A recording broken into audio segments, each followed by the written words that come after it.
নারীর সাথে ভালো আচরণ করো। নারীদেরকে বাঁকা পাজরের হাড় দিয়ে তৈরি করা হয়েছে।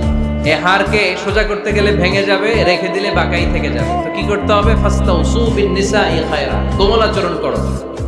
আবার আল্লাহর হাবিব সাল্লাল্লাহু আলাইহি ওয়াসাল্লাম বললেন, রিফকাম বিল কাওয়ারিদ, নারীদেরকে কাচের তৈজসপত্র বাসনের সাথে, গ্লাসের সাথে আল্লাহর হাবিব সাল্লাল্লাহু আলাইহি ওয়াসাল্লাম তুলনা করলেন। কাচের তৈজসপত্র, কাচের গ্লাস, কাচের প্লেট যেমনি আস্তে তুলতে হয়, আস্তে রাখতে হয়, নারীদের সাথে এরকম কোমল আচরণ করার আদেশ দিয়েছে কে?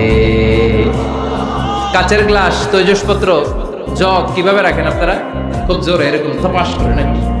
উঠানোর সময় ধপাস করে উঠান? খুব স্মুথলি এটা ধরতে হয়, স্মুথলি এটা রাখতে হয়। তেমনি নারীদের সাথেও স্মুথলি আচরণ করবেন।